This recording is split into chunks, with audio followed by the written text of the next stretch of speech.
Hello, everyone. Good evening. I'm Joe. This is Daisy. Hi. And Claire should be pinned somewhere on a Zoom screen somewhere. There you go. There's Claire. And we are here to talk to you about this crazy thing called free childhood that has sort of appeared in our lives and the world in the last few months. And yeah, look, we're really grateful for you guys we're grateful for many things, which we'll get onto, but for spending an hour or so with us on a Wednesday evening when you could be doing something else. So thank you for taking the time to be with us tonight. I'm going to try and move on. So the big question, why are we here? It's an existential question that we've been asking ourselves a lot in the last few months, but that's by the by. Why we're here tonight. Yeah. Tonight, we're going to try and share our journey, the things that we've been up to with you guys, the SFC community. We're going to discuss our plans for the future, just kind of let you fill you in on what we've got up our sleeves or what we're thinking. We're going to try and answer some of the common questions that come up regularly. And we are going to also let you know how you can get more involved in SFC if you're up for it. So we've only got 1 hour and we've got a lot to get through. So that is to say, we are not going to be able to answer every question that you guys have in your heads or at the tip of your tongue. We'll address some key questions in the Q&A at the end. The idea for the Q&A is for you guys to, if you could post questions in the chat, then Daisy and Claire are going to be kind of monitoring the chat and picking out a few questions that hopefully cover a broad base of themes. And then we will try and find you somehow through the Zoom world and unmute you, and then you can ask us the question live on the call. Also, just so you know, this we're going to be running regular Zoom calls for regional leaders, for people who are kind of involved in helping lead the charge for SFC in their local area from now on. So this isn't like a one and done. This isn't your only opportunity to talk to us. And we're going to try and keep this at quite a high level rather than get into the real nitty gritty of kind of action on the ground, because I know that people have got loads and loads of questions, and we're going to try and keep this at a high level. So yeah, first thing to say is like, wow, we just keep on being amazed at the sort of momentum behind this thing. 1,750 people have signed up to this webinar, which is nuts. There's currently looks like there's 464 people currently on the call, and we're going to be sharing this around after the call as well. So one thing to say actually on that front is we are going to be putting it on our YouTube channel. So if you don't want your face to be seen on our YouTube channel, maybe just if you could please just turn your video off. But yeah, it's amazing to see how many people are interested in what we're doing, interested in this movement, and want to contribute. It's really, really inspiring. So yeah, but that's also, it's when we were trying to sort of plan this session, we were also aware there's loads of different audiences. So when we set up that form and shared it with you guys, we asked what best describes you. And there's a really broad split of people that are interested in getting more involved, people that are already quite involved, and people that are just kind of interested in learning about what we're doing. So we're not going to be able to answer everyone's questions. There's going to be some stuff in here that's relevant to you. There might be some that's less relevant to you, but we've tried to give a broad brush of our journey so far, and hopefully it's going to be interesting regardless. So annoyingly, I've got this sort of thumbnail thing is covering up half my screen, so I'm slightly incapacitated, but I'll do my best. So this is going to be a whistle-stop tour of Smart Free Childhood so far. We've broken it down into 3 areas: what we've been doing, where we're at, and then where we're going. So yeah, that's going to be the structure of this, and we're going to dig into it now. But the first thing to say, there's also going to be quite a lot of gifts. There's quite a lot of gifts in this presentation, so you have been warned. The first thing to just say is that thank you to all of you. Like, I'm sure that there are lots of people on this call that we know. There are lots of people on this call that we don't know, who have been doing amazing work on the ground and contributing to this extraordinary thing that's happened. And it's just been so inspiring to be part of this, inspiring to be part of a community and a movement of people that are really trying to make a difference and create change, and just to see so many people engaged in this subject to try and build a better future for our kids has just been an amazing thing to be part of. And there's so many people that we're grateful for. Way too many to mention. We will probably end up mentioning some people that go through this presentation. We were nervous about doing that because it automatically means that we're not going to mention some people. But yeah, we really, really appreciate everything that everyone's doing, because this wouldn't be happening without you guys. And then in relation to that, we want to apologise for ghosting anyone. There's probably quite a few people that we've ghosted over the course of the last few months that are on this call, because there's just been so many requests and ideas and suggestions and contributions from people, but we just haven't been able to keep on top of anything of it all. So it's nothing personal, and we feel really bad about just not replying to some people. We just haven't been able to keep on top of all of it. So there's a qualification at the beginning as well. So what have we been up to? By the way, I'm going to be whizzing through this really, really quickly. So we've got so much to go through in an hour. It might be that the Q&A ends up going slightly over sort of past 9:30. I'm going to go through most of this presentation. Claire's going to talk about some of the school stuff. Daisy's going to talk about some of the community stuff. Then Daisy and Claire are going to take over for the Q&A. So what we've been up to. So it has been quite a crazy journey for SFC. And you guys probably know the story about, so Daisy and Claire set up a WhatsApp group, initially just the two of them. Daisy did an Instagram post, it went viral, the WhatsApp groups went viral. Then the media picked up on it, and then things got really crazy. And then we've spent a lot of time since then trying to figure out how to turn that initial momentum into a real campaigning organization. And that's really the crux of what we want to talk about today, is this last bit on the right hand side, because probably you all kind of know the first 4 steps, but the last bit is maybe less clear. I think we've been aware that because we've been so busy, we maybe haven't communicated as clearly as we could have been doing to all the different people in our community. So this is really just an opportunity to let everyone in on the journey and share some of our thinking about the next steps of this. So who we are. So I'll go first. I'm Joe. I'm Daisy's husband. And initially I was just sort of an observer of what was going on around a kitchen table for the first week or so. And then quite quickly, I ended up getting deeply, deeply involved in this thing called Smart and Free Childhood. And my background is in branding, and I've run my own branding agency for a while. And I've got quite a lot of experience in helping kind of launch and grow early stage businesses. So initially I was sort of treated Smart and Free Childhood as a client, and then it's gradually sort of taken over my life. And I've been working with Daisy and with Claire to help shape what this thing is. And then also it's worth mentioning some new faces that you might not be so aware of. So Nancy, who's on the call somewhere, she's been working with us for the last few months, sort of helping administrate and organize and figure out what all the different work streams that we're working on. And other Joe Smith on the right hand side is an unsung hero of Smart and Free Childhood. He's been working for me for my agency for quite a long time. He is the guy responsible for all the amazing graphics and visuals behind Smart and Free Childhood. So he's been working on this campaign a lot in the last few months as well, and has made a huge difference. And then Daisy, you guys have probably met. Do you want to say a quick hello, Daisy? Hi, I'm Daisy. Me and Claire are old friends, and this all began when we got really worried about our daughters and thought, what can we do about it? And set up the initial WhatsApp group, which then went viral. And I was a journalist, and now I'm doing full time. Very strangely, not the plan, but that's what's happening. Claire, do you want to say a quick hello? Yeah, hello everybody. Yeah, I'm Claire Fennyhalf. As Daisy said, we moaned about this for a very long time before doing anything, and it's very, very weird that was actually only 4 months ago that we kind of just speculatively set something up.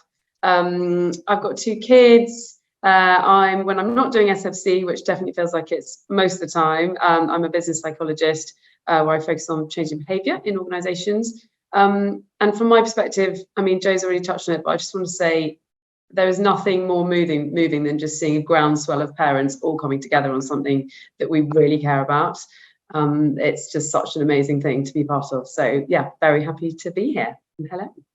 And then, yeah, it's also worth mentioning at this point that we have had so many amazing people put their hand up and say, we want to help with this. We want to support you. What can we do? How can we contribute to the cause. People from all sectors with all kinds of amazing experience, glittering CVs from education, policy, business, tech, campaigning. It's really been extraordinary to see the amount of people that have said, yeah, I believe in that. I want to help with that. I want to contribute to that. So this wouldn't be happening without all those people. So just talk a bit about some of the successes, whiz through these. You'll probably mostly be aware of them, but the really incredible thing is just in a few short months, like lots of amazing things have happened and change is really happening. It feels like right from the beginning, Smart Free Child has tapped into something latent in society and culture that people were desperate for something to happen about. And it's been really overwhelming right from the start all the way through to now. The messages of support that we've got from people who are saying, thank you so much for doing something about this. Like you've changed things in my family, in my community. People were crying out for something to happen. It felt like there was, it was just waiting for someone to do something. And we're just really like part of that story. So yeah, there's over 100,000 parents in our communities across our different WhatsApp channels and social channels. It's just grown really, really quickly. There's WhatsApp groups in every county in the country. There's groups growing international and popping up internationally as well. It's still growing. There's still huge momentum behind this thing that we're doing, which is incredibly encouraging.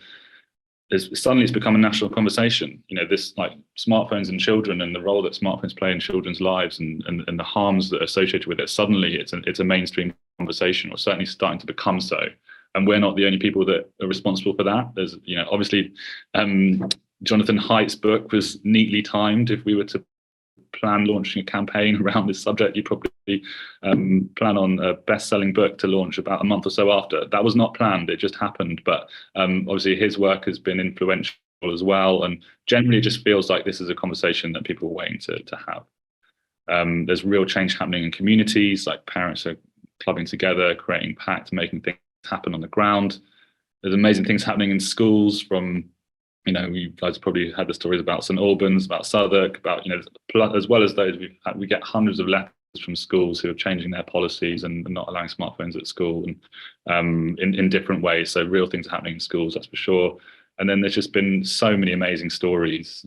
That, again, we receive them on WhatsApp, on email, on LinkedIn, on Instagram. We're getting like stories, moving stories about real change that is happening because of this movement in people's lives, and it's just really, really inspiring to see that change happening. And then also, like, politically, change is happening. This quote was from I think it was someone in the House of Lords saying, "We changed the weather in Westminster." So we ran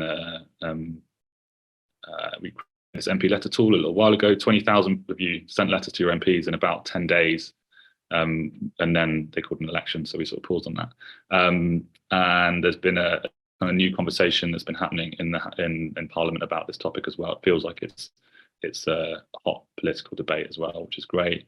And yeah, the global thing, this is nuts. So we did a global webinar a while ago, and 600 people from 60 countries signed up to learn more about what we were doing. And this is turning into real action as well. So groups are launching. This is something we're going to be talking about in the next few days on our socials. We've launched these groups. We haven't sort of publicized it yet, but people are like Smart Free Childhood offshoot movements are springing up all over the world, and every continent. Is absolutely crazy. Maybe not every continent, most continents. But this is a story that is or an issue that matters to parents everywhere. Like, we're not unique. This is the speed of this technological change has swept through the world, and so parents everywhere are looking for support in this. And then there's just been this extraordinary outpouring of like collective action and imagination and creativity, and people have sort of picked this thing up and run with it and created their own run picnics and created presentations and created worked on pacts in their schools and worked on letters for their schools and run talks and run hustings and round tables. All sorts of amazing things are happening on the ground, and it's just so phenomenal to be part of this this movement of people working together to create something positive for their kids and for our kids. And that's like the really, really inspiring thing about what we've been doing, keeps us going. And then I couldn't not put this in. So the world's first smartphone-free childhood wrapped truck wrap appeared in our lives a couple of weeks ago. So there's a guy who joined the global webinar in Canada, and he said he wasn't very good at designing websites, but he did have a truck and he wanted to wrap it in our branding to show his support for what we're doing. So yeah, that's happened as well, which we weren't expecting. And I thought this quote was an interesting one. So nothing in the world, I can't actually read it now because there's all these things all over the top of it. You guys can read it. There's all these sort of zoom bars and thumbnails over the top of it, so it's tricky to read. Nothing is so powerful as an idea whose time has come. And it feels like that's what's happened here. There's this idea that everyone was crying out for and waiting for a discussion to be had around it. And then we're just at the center of it, trying to do something with it, rather than it's not our idea, it's everyone's idea. But it's not been plain sailing. It hasn't been really, it's obviously been really exciting. There's been loads of amazing things happening, but it's been challenging as well. Firstly, this is a tricky and complicated subject to talk about. We've tried really hard to navigate this in our communications, but we know that it's complicated. It's not black and white. And these are sometimes difficult conversations to have with other parents, or difficult conversations to have with children.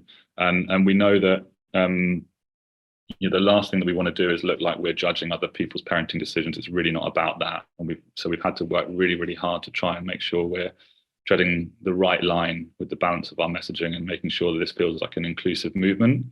Can't see the headline on this thing, Dave. You get up on your thing. It says 100,000 voices makes things complicated. That's all right. I've got it now on this side. So yeah. There's 100,000 people in this community. So that's a lot of people. That's a lot of voices. So it's just like a bit chaotic and hard to manage. And that's wonderful and magical, but also pretty insane. And then it's also tricky to manage technically. So we've had to think really hard about the structure of the WhatsApp groups and how to create a sort of system and structure that makes sense.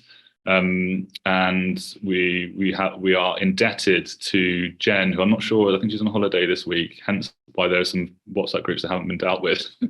But there's an amazing woman called Jen who has been the kind of technical whiz behind managing all the WhatsApp communities and done some sterling work, reorganizing and organizing full WhatsApp communities and groups. And there's lots of technical stuff going on behind the scenes that we've had to figure out as well. And communities get full and spammers have arrived on the scene, and that stuff's all really tricky to deal with as well.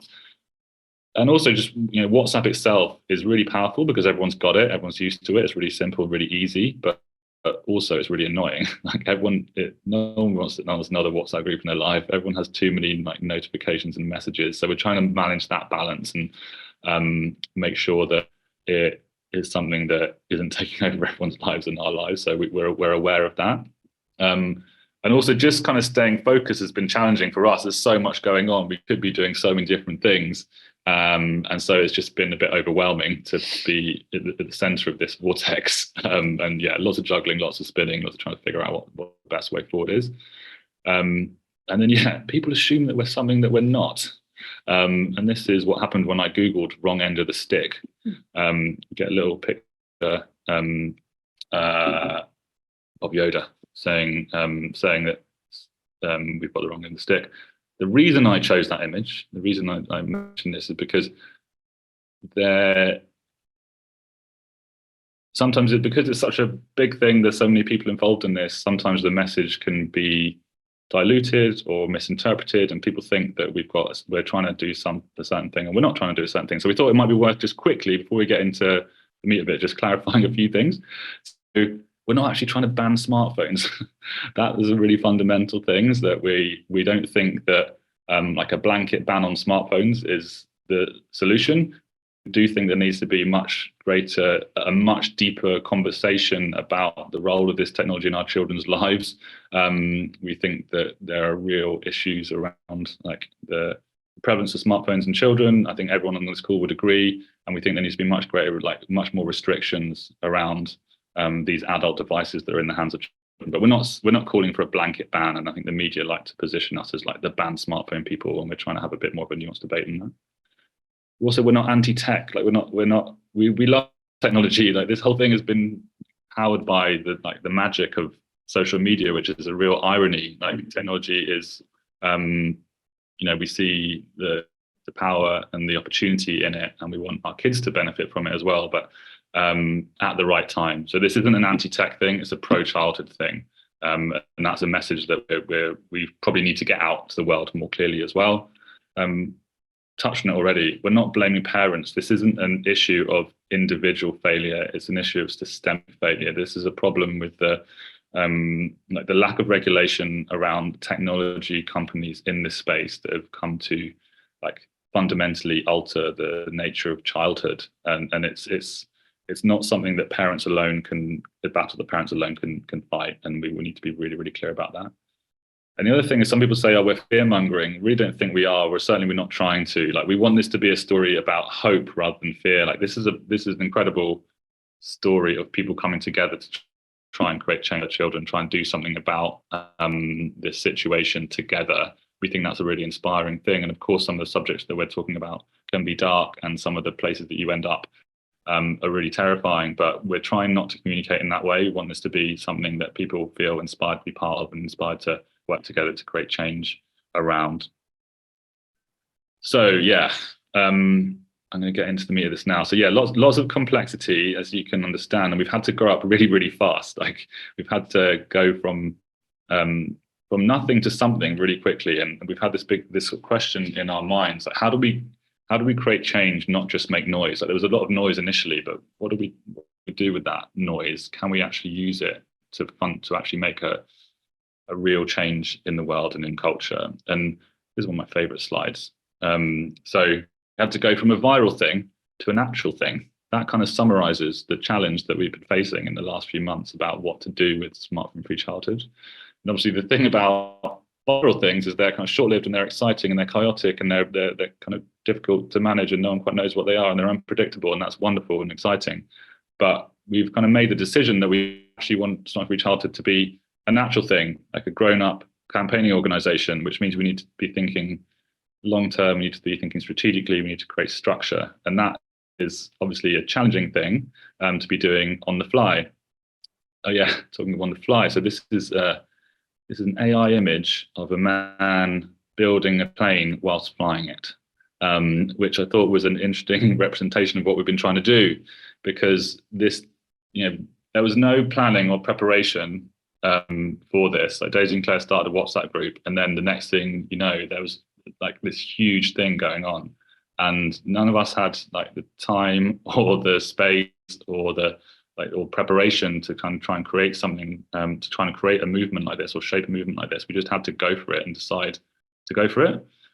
But it already had a life of its own before we kind of made the decision to do that. So we've been having to try and shape it at the same time as it already having a life of its own, which has been challenging.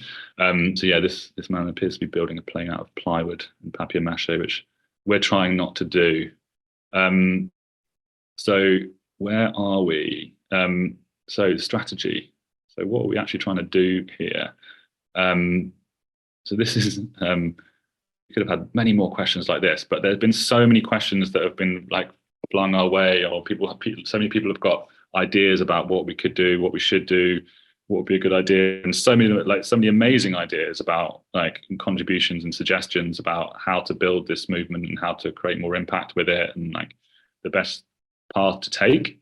But obviously that's really confusing. There's a lot to take in when everyone's got different suggestions and they're coming at you a million miles an hour, and it's really hard not to be reactive and just sort of respond to things. And we have to kind of figure out what we should do rather than just what we could do at any given time. So it became clear that we needed to have more of a strategy, and we've been doing a lot of work on this in the last few months. And one of the questions that we needed to answer was what makes smartphone-free childhood special, what makes smartphone-free childhood unique, and so we could kind of build that into our planning. And we were doing a lot of thinking about this throughout, but then we had a workshop with some amazing women called Kate and Antonia, who sort of volunteered their time to help us with shaping some of this stuff. And some of the outputs were these 3 pillars. So fundamentally, the number one thing that makes smartphone-free childhood special is its community. It's you guys. We've got this community of engaged parents to learn from, to listen to, and to hopefully help lead collective action in their own communities, in your own communities. That's a really special thing, and we don't underestimate that. And we want to try and build on that, more of which in a little while. The other thing that we sort of have natural experience and confidence and experience in is communications. So our kind of experience professionally and our networks mean that we're kind of able to create this brand and tell these stories in a way that feels like quite natural.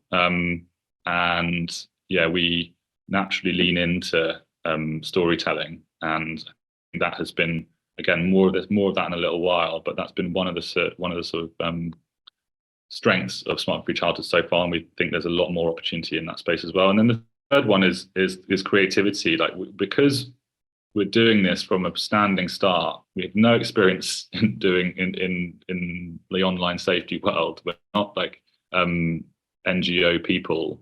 We're kind of looking at this challenge with fresh eyes, and not really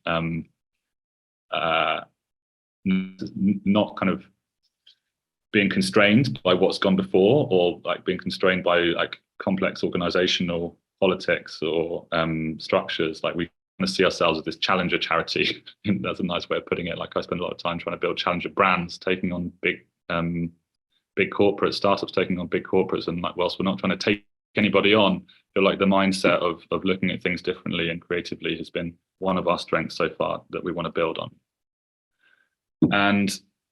But we've also been asking some big questions about like why are we actually here. So those are our key strengths of what are we actually trying to do. And we've got to this mission statement. It's all a work in progress, and it might end up evolving and changing, but I'll read it out to you guys. So Smart Free Childhood is a campaigning organisation powered by a grassroots community of parents. We exist to challenge big tech's colonization of childhood and change the cultural norm that children are given smartphones, because childhood's too short to be spent on a smartphone. So, as you might see from that mission statement, we've got two key goals. And one is to challenge big tech, and the second one is to change culture. And those are both quite ambitious goals. So here's another GIF. So it's a slightly over the top ambitious objective to like take on the most powerful companies in the world and change culture at the same time. But, you know, we think we might be able to do it. The big question being, how on earth are you actually going to do it? So how will we actually do that? Well, we've got a bit of a plan, or we've certainly got a way of thinking about what we're doing at Smart Free Childhood that will hopefully lead towards that result. So these are the sort of three strategic pillars for Smart Free Childhood. And the first one we called Make It Mainstream. And that's because we want to kind of spark a wider discussion in culture around smartphones and social media. We want to help facilitate the discussion. It's kind of happening already, but we think we do a lot more around that. And that's really about trying to keep the issue at the forefront of the news agenda and build our own creative communications that engage a wider audience in the issue. That's really like the communications and brand side of the work that we're doing. And that's kind of our heartland, I suppose. The second piece like speaks to the grassroots and community organizing that I just touched on, which is empower parents and schools. So we know that there's a real demand for this. The fact that 528 people are in a webinar right now listening to us, and like hundreds of thousands have signed up to be part of the movement, proves that there's a real appetite for people to create change in communities. But they need support. Like we understand that as well. Parents feel like they need support, so we want to create more educational resources, more inspiration, more tools, and we want to use technology to connect like-minded people in their local areas so they can take action on the ground. So that second pillar is all about empowering parents and schools. And then the third one is about putting pressure on tech and government. And this is the advocacy side of our work. So our perspective, our standpoint is that parents have been put in an impossible position by the tech companies, and so governments need to do something about that. So our aim is to put pressure on tech companies through creating a groundswell of parental pressure. If the more parents that join us, the more parents that can become part of this movement, the more influence we're going to have in the corridors of power, and then the more like coordinated campaigns we can do. So yeah, these are the three strategic pillars of the movement. And then this is an interesting way of kind of conceptualizing it, of what we're up to, really. So the first part, like bringing people into the movement through our communications, empowering parents and schools through our like content, support and tools. And then if we do a good enough job of both of those things, then the government's going to listen. And then it's a virtuous circle, at least we hope. All very easy on a slide, but obviously it's a really ambitious goal as well that we're working towards. The other thing to say is that the other thing to say is that we know that we need to appeal to a much broader audience. So one of the big kind of strategic goals that we have is to ensure that we're bringing a diverse audience into this community. So, you know, we've already kind of had a lot of engagement with, you know, quite like frankly parents with the time and the headspace to care about this stuff. And that's absolutely fine. Like, we've only been going for 4 months, but the data shows that this issue of smartphones and social media and childhood is an issue that cuts across socioeconomic and geographical barriers. But we want to make sure that we work really hard to represent these communities and reach those communities. And I think if we can do that and make sure that we're connecting with a broad range of people, a range of communities, range of families, then we've got a real chance of making lasting impacts on this issue. So that's what we're trying to do. And then one of the questions that comes up naturally in response to that is like how are you actually going to pay for that? And that's something that we've been trying to figure out as well. So to date, we've had this army of volunteers that have made SFC possible, and that, as I mentioned, people across like all different sort of sectors, policy, advocacy, education, campaign, technology, amazing people with amazing skill sets who've helped us build momentum around this thing. But we also know that building a sustainable organization is going to need, it requires money. So we need to spend money on technology, on systems, on communications, on management, and fundamentally, we need great people to achieve this like slightly loony goal of taking on tech companies and changing culture. We're going to need really great people to help us do that. So luckily, we've had a few early funders who've given us some seed funding. Like initially, we were doing it all for free for the first few months, just throwing everything at it, and like not, of course, just doing it because we wanted to see where we got to with it. And then it kept building, and the momentum kept gathering. And then we realized actually like, we need to just focus all our energies on this and stop our jobs and just do this full time. So we needed some money to be able to do that. So getting some initial seed funding has enabled us to take a more of a long-term view of this, which is really exciting. So I stepped back from my work running my agency. I was in the position to be able to do that, which is very fortunate. Daisy quit her job as a journalist. We brought in a couple of people, Nancy and Joe, as I mentioned earlier on, and Clare reduced her hours at her work. And now the real work begins of like turning this viral thing into an actual thing. But we are actively fundraising. So this is, just thought I'd mention it. If you do know anyone that might be interested in contributing to the cause, or if you might be interested in contributing to the cause yourself, then we would be very interested in the conversation. But I'm also just going to explain a bit more about our strategy, how we're going to go about that now.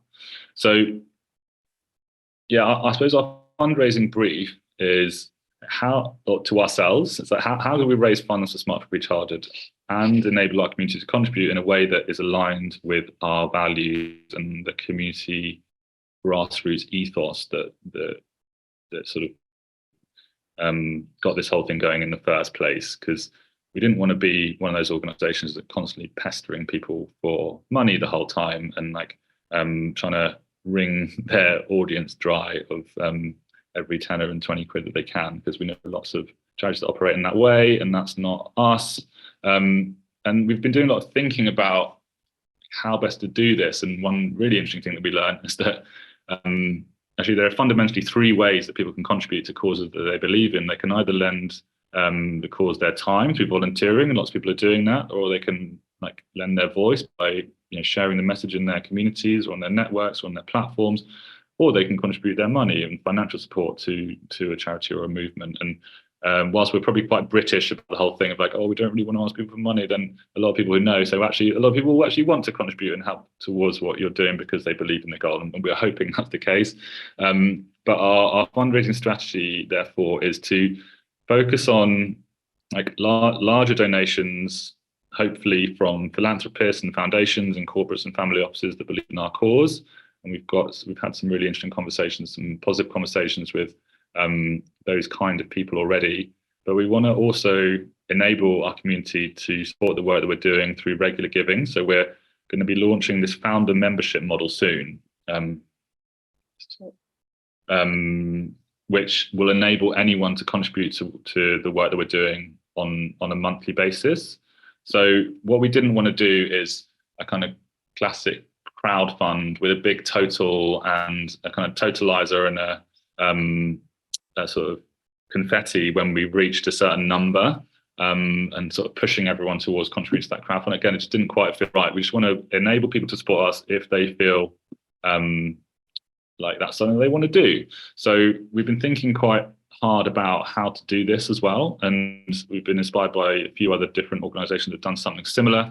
And this founder member model is something that we're going to hopefully be launching very soon. The idea is that you're going to be able to become the people that were there from the beginning, so probably you guys can become a founder member of Smart for Each Child and support us for £3.50 a month or whatever you want to contribute per month.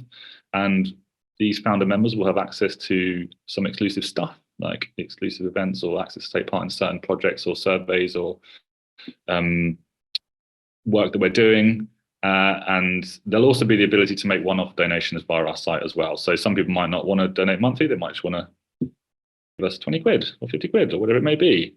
And we're working to integrate this functionality into our website at the moment. And hopefully in the next few weeks, we're going to be able to launch this as well. That leads on to another question about governance. So if we're going to be raising money and we're going to be doing grown-up things like that, people are going to want to know where the money's going and how that all works. We're doing a lot of thinking about that as well. And we now have charitable status, which is something that we haven't shared with anyone yet, which is really, really cool. What this means is that we have, I suppose, like some more legitimacy as an organization. It means that we've got like a clear governance structure. It means we're going to comply with the Charity Commission rules. It means that we've got assurance for donors that we're doing things by the book, and also means that we're eligible for gift aid, which is great. So we haven't got our own charity number. We haven't gone through the process of setting up as a charity on our own yet. We may do in the future. That's like to be discussed and determined. We've partnered with an organization called Prism, the Gift Fund, and they are set up to help small charities get set up and get going and provide the administration, the governance, and all the kind of technical back-end financial and compliance support for small, and not necessarily all small. There's some quite large charities that have used Prism as well. But essentially, we kind of plug into their systems and their back end, and we use their charitable status to raise funds. So how it works is that if you were to donate to us, we receive 100% of that donation, and we get gift aid on that where applicable. They have regulatory oversight over what we're doing. They've got their own board of trustees, and those trustees make sure that we're working in line with our stated charitable objectives. They also manage our accounts and finances, and they're essentially a kind of financial operation, back office operation for small charities, and we pay them a monthly fee for their service. And we know lots of people use Prism, and they have a very good reputation in the space. So that's really exciting to kind of be in a position to be able to actually do this properly now. And then, yeah, there's a legal bit.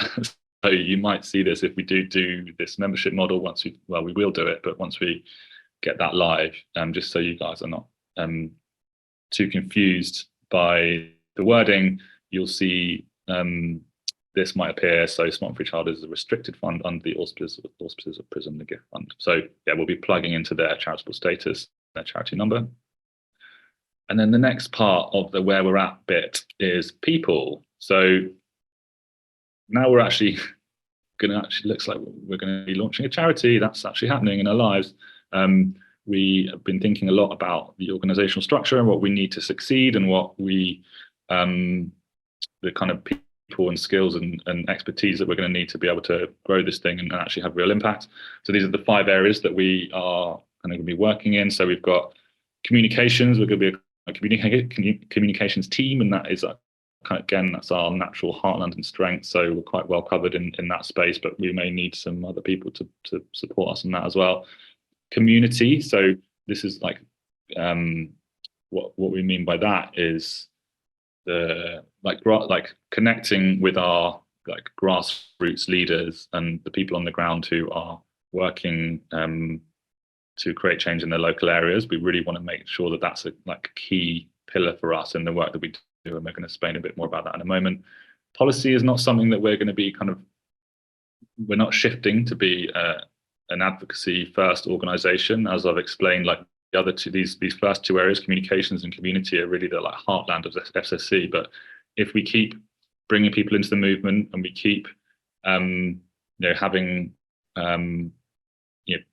building like success stories, then we are going to be asked like increasingly about our political positions, and we're going to have more influence in the policy arena than increasing influence in the policy arena, which is really exciting, because obviously one of the key goals of this ultimately is that to have there to be regulatory change.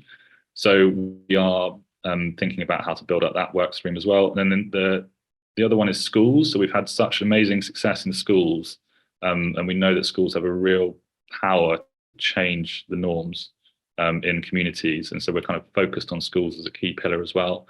And the last one, operations, is just could kind of sit above all of them really, or beneath all of them. It's just like figuring out the systems and structures and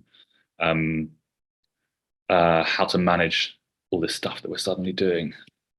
So yeah, hiring. This is just a little bit of a sneak preview. We might be hiring some people soon, which would be really cool if we can actually raise the funds to do so, which we're hopeful of. These are looking likely to be first hires that we make. So someone to help us with our operations, someone to be that community organizer, that connection between us and sort of the voice of the parents and the grassroots leaders, and then a part-time policy director. So this may change, but that looks like what we are. It looks likely to be the shape of things in terms of our hiring going forward. We're also working on convening an advisory board. Because we're with Prism, like they have their own trustees board. We want to mirror that through an advisory board, mirror that kind of operational structure of a typical charity, where a board of advisors or trustees will have some oversight over the strategic decisions of that we make. And we've got so many amazing people who we could bring on board into an advisory board. We want to make sure that that's a diverse board that represents like a diverse range of views and experiences. That's a key consideration. And we're also, again, this is not guaranteed, but we'd like to do it if we can find the time and the funding to do so. We'd love to create a youth advisory board. We know that we don't just want to be like the parents campaigning group. Of course, we're like parental power is what we are all about, but we want to bring in the voice of young people as well. We want to listen to them in this debate as well. We know that's vital, and so we'd love to convene a youth advisory board as well, but that's a little bit further down the line potentially. So that's where we've got to, and then I'm on the last third of it. That's good. What's the time? I'm kind of going all right, a little bit late. I'll whiz through where we're going. So grassroots.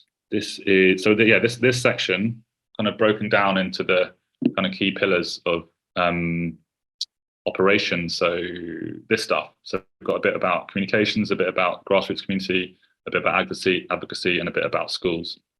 So grassroots. I'm just going to sort of whiz through this because I know I'm waffling on.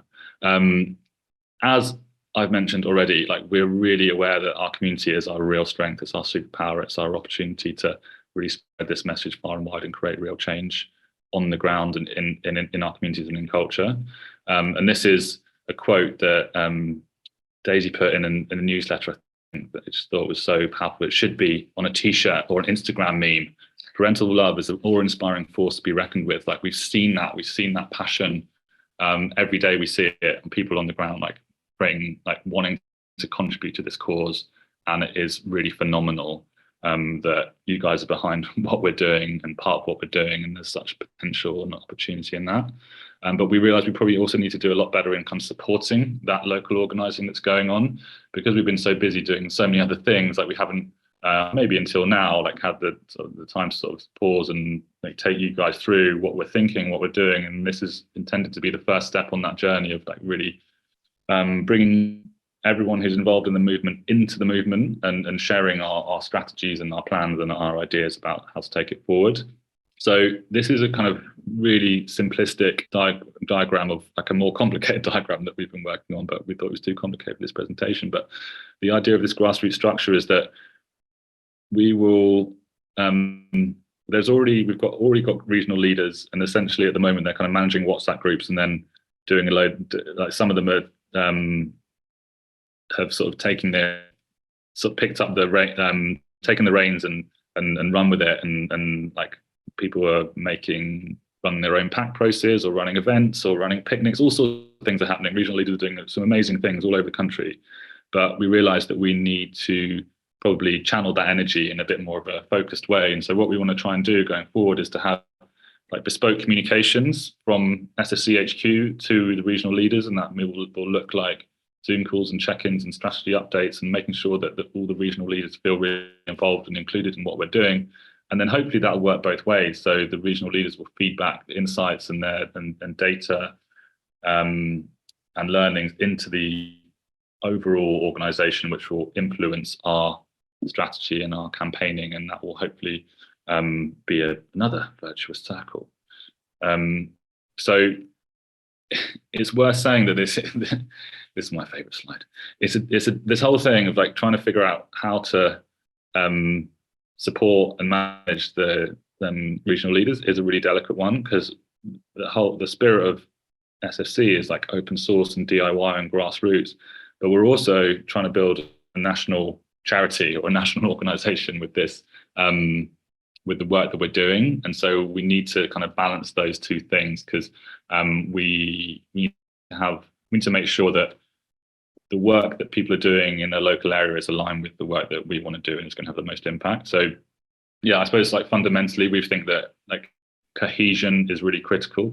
Like working together collectively, collaboratively and cohesively is going to create the most impact. And so we want to try and harness all that momentum at grassroots level in as effective way as possible. So that comes down to us, and that we need to have clearer communications about what our objectives are.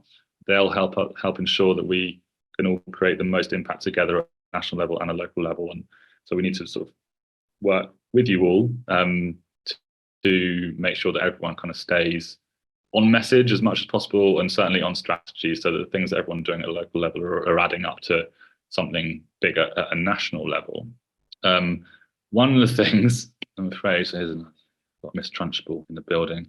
We're going to have to be a little bit stricter with our brand. At the moment, there's all sorts of things going on with our brand that we sort of applaud, and in some ways, like are really delighted by. People are just picking up and doing things in their own areas and creating things and creating communications, but partly because we are growing up as an organisation and we are building a charitable structure. We need to have a little bit more control over our brand.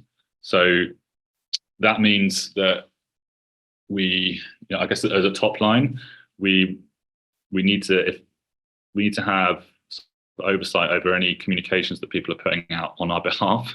So anything that uses this SSC brand name and logo, we need to see it. It needs to come through us. I know some people are creating websites and leaflets and pamphlets and flyers and posters and all sorts of stuff going on.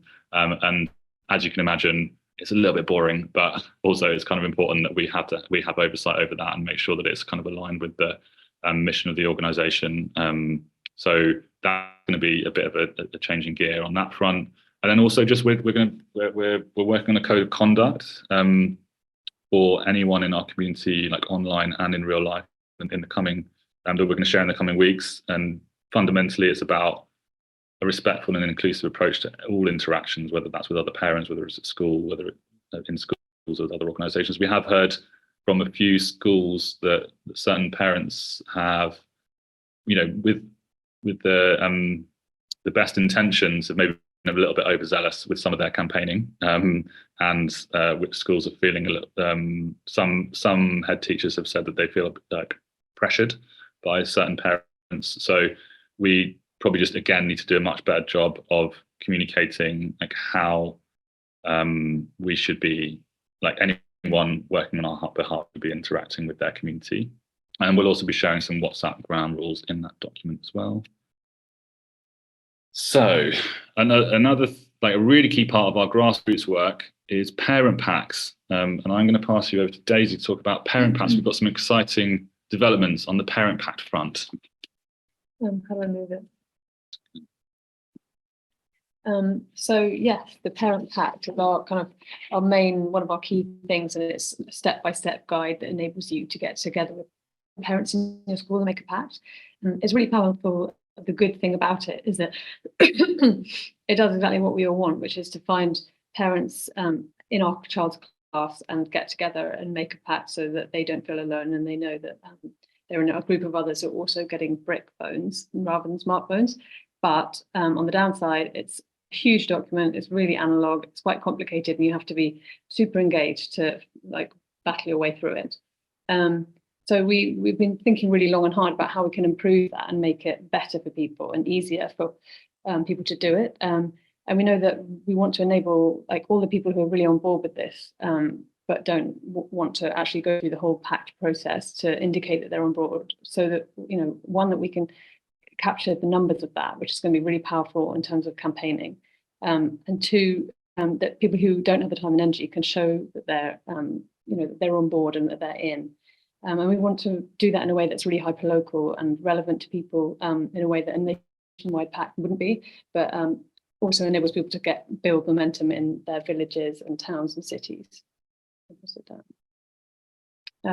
So we've come up with a solution after a lot of endless hours of discussion, which is a typically lo-fi SFC style solution, which we can roll it out immediately and at no cost, but we think it will be super effective. So there'll be a pact that people can sign in their region hyperlocally to sort of indicate their support. It will be managed by regional leaders, and so they can foster collective action. And they can see, once you've signed it, you can see how many people in your school and your class have signed up to. That means it will be a mechanism to build momentum locally. And you can then go to your school and say, we've got 20 people on board. We want to make the school smartphone free. Or you can then do a full parent pact and get everyone else in your school on board. So yeah, and every regional leader will now get their own little microsite, which they can manage themselves with all the relevant local info for their area, about pacts, events, press, anything that's happening. So and they'll be in charge of that. Move it on, Joe.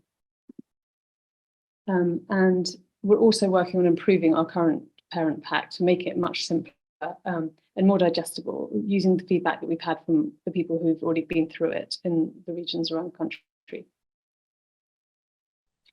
Yeah, just on this, like this, again, this is one for if you guys are interested, if you are currently a regional leader or you are interested in becoming a regional leader, we're going to share a bit more information about that in a moment. But this is quite a big new step forward, the idea that everyone will have their own little mini SFC local site to manage, that they can house not only their local Parent Pact, but also links to the local WhatsApp group and any local events or anything that's going on in the local area. It gives a bit more kind of customization and control to people to be able to kind of run with it in the local area. And we think it's hopefully going to help. Resources, I'm going to whiz through this. Like, we want to make the SSC website way better. We want it to be a kind of hub for like all the content that anyone could ever want about every aspect of this issue. At the moment, it's been a massive hack, which just like hacks it all together. But we want to work on a much better version of SSC.com. We're working on this parent-to-parent presentation. We're going to share that next week. It's a really detailed document that there's been a few different versions flying around, but we want to create the master document. The idea being that parents can then hopefully take other parents through this topic in an informed and thoughtful way. We'll be sharing that with everyone soon. Webinars, talks, and training. So Susie from Papaya Parents has been doing an amazing job, doing webinars for local SFC groups across the country. Thousands of people have attended these webinars. She's doing an amazing job. So thank you, Susie, if you're on this call. And she did an in-person event in Oxford which 300 people turned up to, and we know there's a huge amount of demand for events and talks in schools, and we're considering the best model for that. That's a big question for us, but we'd love to do more on that. Communications, oh god, I'm really late on. We've taken too much time, so I'm going to whiz through. Fundamentally, we feel like this is just like David Attenborough says that climate change is a communications challenge. We feel like this issue is a communications challenge as well. And so we're really focused on our communications and how to create as much impact with them and what we can do on that front. We are fighting fire with fire. The irony is not lost on us that we're building this movement via social media, if you include WhatsApp and social media as well. But we've got quite a big Instagram presence, LinkedIn presence. We're starting to do some stuff on Facebook as well. It is a really critical part of what we're trying to do because it just brings more people into the movement. And if we can do it in a creative and imaginative way, then we think that can have a lot of impact. So please do follow us on those channels if you haven't already. And the great thing is about this topic is that there's so many stories that need telling about this issue, about what's really going on behind the scenes, about the business model, that the incentives that big tech have to keep our children on these devices, about the implications of children spending so much time on these devices from all sorts of different angles. We feel like it's a kind of rich theme of storytelling opportunities, and we're really excited about the potential in that. The other cool thing is we're working with a high-profile ad agency, a London ad agency, no less, on a really exciting campaign. They're storied agency they do campaigns for lots of famous names, and the team working on this have done some really cool stuff from adverts that you probably would have seen before. So early stages, but we're working on that, and we're hoping to have something out in the world later on this year, which is really cool. We're also want to include young people in the conversation. So you might have seen this going out on our socials recently. We did a casting call for young people's stories, and we've got an amazing filmmaker guy called Matt. Also shout to Andy, who's been doing a really incredible work helping us with our film stuff. And we're hopefully going to be able to make some little films telling young people's stories as well. Our website, this is something I just mentioned, we want to fundamentally improve this. We want this to be a kind of comprehensive hub for loads of people say, what about this? You need to put this on your website, you need that on the website, you need that, the other on the website. And mostly they're right. We probably do. We just haven't enough capacity and time to be able to do it.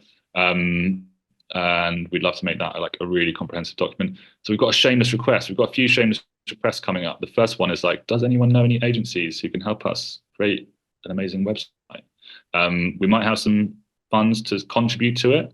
And the good thing is, because I've been involved in lots of website projects in my time, so we kind of speak the language of websites and can probably help in lots of ways as well. But if anyone has any great agencies up their sleeve who might be able to help us, then let us know. And I'm going to quickly pass over to Claire. Sorry, I'm sort of rattling through this stuff to talk about schools. Thanks, Joe. Yes, so schools. We've realised that schools essentially are really, really crucial to our campaign for a few different reasons. Firstly, teachers and school heads can set a norm. They can help us as parents set a norm, and so it's a really powerful way of kind of helping change the norm as well. And also schools can act really quickly. What we found when working with government or trying to kind of influence government over the last few months is that actually change can be very, very slow at a government level, but schools of course have a lot more autonomy and can just change policies. So it makes a lot of sense for us to kind of work with them as much as we can. We know that despite government guidance, which came out in February and March, only 11% of secondary schools have an effective ban. And by that, what we mean is their phones are completely out of the school day, whether they're in lockers or in pouches or just confiscated. So it's a very small amount of secondaries. And of course, we want all schools to be smartphone free, i.e. to give children a chance to just have those 6 or 7 hours in the day when they don't have smartphones. So that's our aim. Since February, we've been working with some amazing people. We very quickly scrambled together our schools advisory group, which is basically a collection of very influential leaders and school heads who have been working behind the scenes with us, led by Will All Ewing, who has been amazing, supported by Hannah Verney Lloyd, and a whole very talented group of people. So they've been a very valuable source of wisdom and will continue to be so as we go forward, and really helped us with our our school letters that you will have seen on our website. So we've been working with them. Next slide, please, Joe. All right. And you will have seen there's been some really incredible things happening in schools in the last few months. Firstly, we saw St Albans, who set themselves up as essentially saying they wanted to be the first smartphone-free city. So a group of 24 primary school heads came together and all just said, right, we're going to say our schools are smartphone-free, and also crucially, they told parents as well. They kind of said, we think you should not be giving phones to your children. And that's what's really interesting, that actually they were signalling to parents, because of course, what teachers and heads say, we do as parents, of course, listen to. And then Southwark, 17 secondary schools came together, and they took a really interesting approach, led by Mike Baxter, who is on our schools group as well. And essentially they decided they have much tougher sanctions for smartphones than for simple phones. So essentially trying to move behavior away from just assuming that they need to have a smartphone and incentivizing having a different sort of phone. So that was really interesting. And then more recently, Bushy schools, again, primary schools came together to say that actually they wanted to go smartphone free, and again also signal to parents that they shouldn't be buying smartphones. So really bold moves from all of those schools. And also interestingly, it was that idea of collective action that Jonathan Haidt talks about a lot. We know that as a school head, it can feel very scary acting on your own, and actually coming together and doing something together is very, very powerful. So that's happened so quickly. We've also seen individual school policies just flooding in. We've had so many shared with us in the last few weeks and months. So it just shows that actually a single school can just change its policy straight away, and it can be super powerful. So that's brilliant. So yeah, the dominoes are falling. We sense that there's going to be a lot more of those things happening in the next few months, hopefully. But there's a lot more work to do. So yeah, we are bringing together our smartphone-free schools movement, which is essentially wanting to inspire schools to do a St Albans, come together, go smartphone free, certainly at primary level and at secondary level. It's really important for everyone really to be doing that. We want to be bringing together a like-minded community of heads to inspire each other. We intend to have lots of case studies of schools where it's worked really well. So where they, for example, have brought in yonder pouches and they've kind of got over any hurdles and made a success of it. And we're intending to have webinars, again, to kind of raise awareness of the issue, the benefits of going smartphone free, and supporting heads to get through that process. And we are also planning to create a database of schools which are smartphone free. And that's to help parents make that informed decision. So very quickly and easily can find where the smartphone free schools are, what their policies are, and therefore the impact that is going to have on children if you send them there. So yeah, lots and lots of really exciting things in terms of schools. We think that in order to get change, it needs to be from both sides. We know all about parent power and school leaders coming together, working together, not with each other, not against each other. But of course, coming from the top, when we have a new government, we also want to push for tougher government policy and also applied more consistently, because at the moment there is such a differentiation in how different schools are applying the guidance. So there needs to be much more uniformity and much more guidance, stronger guidance from government. And we really think that if that happens, we at least can give children that time in the day when they can just have a break from social media, even if they do have smartphones at home. And hopefully also the schools will be signalling to parents to delay smartphones. And if we do that all together, we know we can create a lot of change. So yeah, lots of exciting things happening in the area of schools. Great, thanks, Claire. And I'm going to wheel straight on to advocacy. Apologies, because I sort of slightly ambitiously made 120 slide presentations to do in an hour. But 461 people still with us. Thank you. Advocacy. So we've been saying this more times than I can remember, that we're parents, we're not policy experts. This is not something that we have any experience or expertise in. But we feel very strongly that parents can't solve this problem alone. 97% of 12-year-olds in the UK own a smartphone. That tells a story that's not 97% of parents are bad parents. It's that it's impossible to resist the network's effect of this technology. Parents feel like they do not have a choice. And this quote from the US Surgeon General, some of you might have seen recently, who came out in support of this overall message, sums it up. They're just parents and their children trying to figure out on their own, pitted against some of the best product engineers and most well-resourced companies in the world. This is a systemic problem that needs a systemic solution. And then here's another GIF. We were thrown in the deep end of the policy space because suddenly lots of politicians and charities and policy experts in this space were asking us our position on this stuff. And we've been in some quite surreal meetings with cabinet ministers and some of the biggest charities in the country working on online safety, all asking us for our opinion. And I think that what we've always tried to be is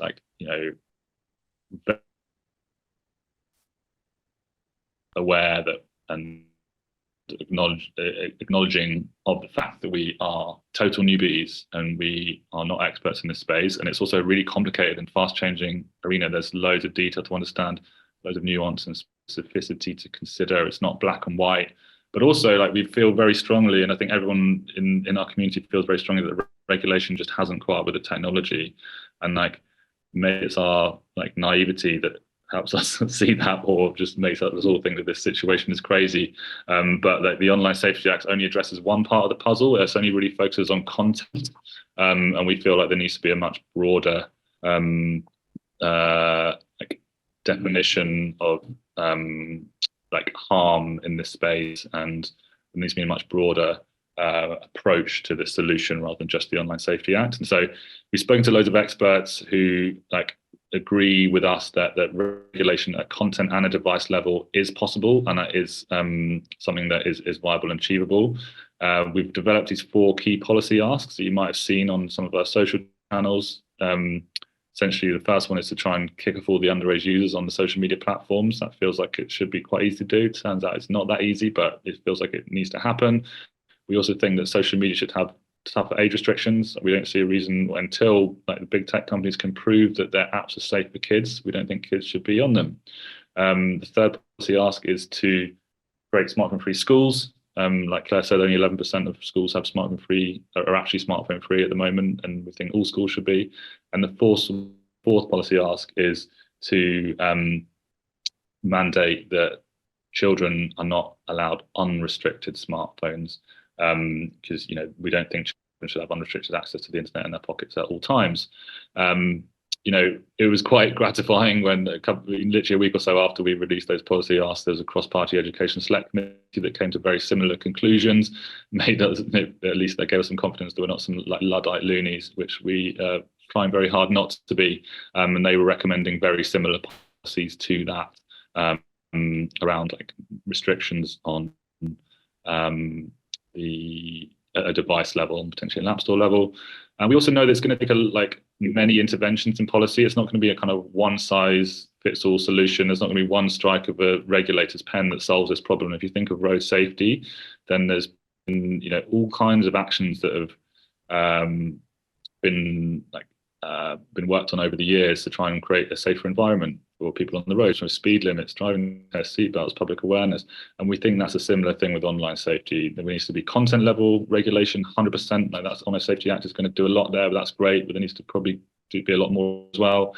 There should be App Store level interventions, device level interventions, as well as a huge amount more public awareness campaigns around this as well. And so we see what we're doing as part of that picture. It's certainly not the only part of the picture. And I think another really important one is that, which I think a lot of people in our groups would hopefully agree with, is that we think we need to move beyond the definition of just harm, like just the really bad things that can happen to children online, to one of well-being, which recognizes that the addictive by design nature of these apps and these algorithms, and the consequent opportunity cost to childhood. Like there's a fundamental shift happening here, and we think that needs to be addressed through regulation as well. And yeah, we're not alone. We're not alone in thinking something needs to be done in a governmental level. Like there's governments all over the world thinking about how to address this, from Australia to America to Ireland. Like things are happening, and we're hoping that the UK government can be a pioneer in this space as well. We are thinking very hard about how to engage the incoming Labour government. I don't know, I've got a funny feeling that Labour might win the election. And so we're thinking about how best to engage with them. It's, they've obviously been quite busy recently, but we're very much focused on how best to do that. And we're also just going to continue to be a thorn in big tech side. We want to make sure that we're calling out big tech wherever we can. One example of that, which works remarkably well, was this whole story a few months ago about WhatsApp reducing their age limit from 16 to 13. Have to shout out to Birdie on this one, who's been helping us with lots of things, and she was really pushing for us to make noise about this. And we thought, all right, we'll do a press release and see what happens. And the whole story blew up out of nowhere, out of one press release. And so that was just show to us that there is an opportunity for us to really annoy these big companies and do more campaigning like this, which we intend to do. And fundamentally, on the advocacy standpoint, on the advocacy pillar, I suppose, this might be overly simplistic, but the more people that join us, the more people that are part of the movement, then the harder we're going to be to ignore. If we can double, triple, quadruple our reach and our audience, then that's going to be a really, really powerful group of parents that the people are going to be going to take notice of. Last few things. How can you get more involved? So we're looking for new regional leaders. We're recruiting regional leaders to help build support at a local level. We've already got loads of them, but we want more of them. We want to spread this message across the country. We are going to be running a regional leaders webinar in a couple of weeks. It's going to be week commencing 15th. I haven't quite figured out which day on the 15th yet, but it'll be in a couple of weeks' time. And we'll be talking a lot more about what this new plan for pacts and these new microsites, and hearing from some people that have successfully been doing things in their own area. We hope that's going to be in a couple of weeks. And then we are also going to be sending out a form on Friday to anyone who's interested in becoming a regional leader. It's going to be a simple sign-up form where you can add your name, tell us where you are, and then join that webinar, and we can talk more about it in a couple of weeks. A couple of specific asks, because so many people get in touch, say, how can I help? How can I help? And sometimes we ghost them, I'm afraid. But we do have a few specific things that we could do with some help with at the moment. So I'm going to repeat the shameless request for a website agency. If anyone knows anyone, please get in touch. That we'd be interested to talk to people in that space. Someone who could help us with the recruitment process. Like we said, we're really hoping to be able to hire a few people, but it would be great to do that in a really thorough, thoughtful way. If anyone has got HR and recruitment experience in our communities who might be able to help us run that process, that would be great. And then we're also, even though we've got lots of good content people in our team already, we're just swamped with things to do. And so we're looking for copywriters and content writers and people with experience in that space to help us build out our portfolio of content on our website and beyond. So if anyone's up for contributing in that sense as well, please do let us know.